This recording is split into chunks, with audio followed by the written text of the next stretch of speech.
Welcome back to Johnny Reads. So today I'm going to have part 2 of my series, Bestsellers and Me. And if you're new here, the series it's just going to be basically me on a book that I'm categorizing as a bestseller, which my criteria is 100,000 ratings on Goodreads. And so if it has more than 100,000 ratings, then I'm going to go ahead and consider that a bestseller whenever I'm reading it. And so today's going to be part 2, and you can actually see the first in my series, which is Brave New World, a few weeks ago that I did. And I'll put a link to the video as well.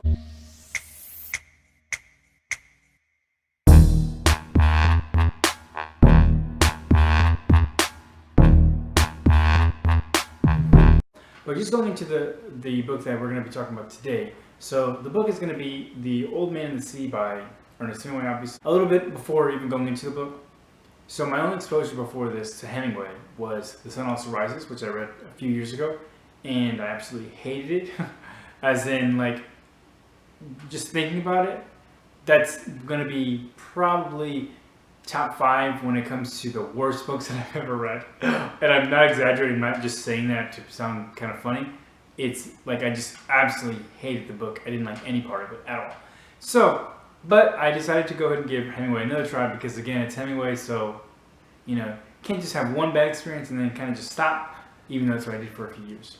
And so just go into this book, literally the title is the book. It's The Old Man and the Sea. So the old man is our protagonist, obviously, and what he does is he goes out on his skiff, day after day for months and comes back with nothing. Like not not a small catch, or maybe just every couple of days has a catch. Literally is not catching anything. And that's kind of where you start the book. And he's preparing, though, every single day to go out and go fishing, even though it's been, I can't remember how many days it's been, but it's months where he hasn't caught anything. And then ultimately, he goes out much too far out in the ocean, which he says he's going to pretty much do. He goes out too far, and then he's literally in a fight with an 18-foot marlin for several days while everybody thinks he's dead. And so just to kind of go into my thoughts on the book, so just for comparison to Sun Also Rises, this was a night and day. The Sun Also Rises was awful. This actually was pretty good.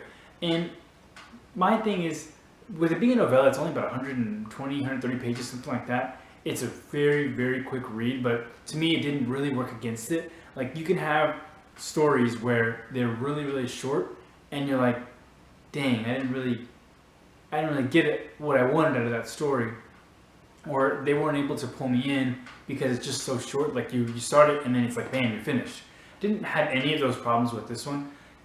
Essentially, my takeaway from it was Hemingway, the author, was able to really pull you in. And I think it's a combination of several things, but mainly it's the old man, of course, because he's the one that you're getting the perspective from the entire story. And so he's obviously poor. Just the descriptions that we're getting from in terms of his living style, his home, he has no food. Like there's a few different descriptions that let you know that he's clearly poor.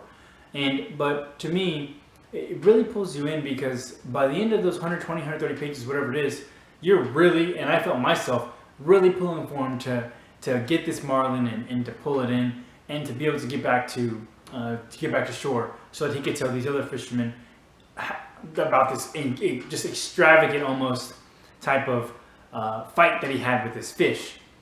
And it doesn't quite happen like that, but I would say during the course of the story, you feel yourself like, man, I really want him to get it. I really want him to get it.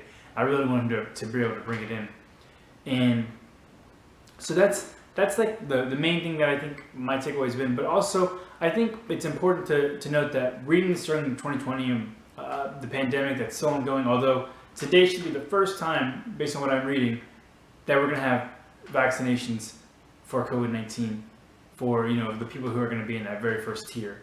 So that's great news. But just reading this in the context of 2020 pandemic and job loss and just uncertainty, all of those different things, and we've all experienced it, so I don't have to go into that with you, but I think just reading this in that context kind of makes me think of just kind of putting him in the context of 2020.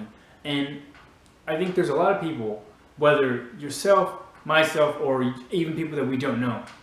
There's a lot of people who have this year has been, I mean, it's been really rough.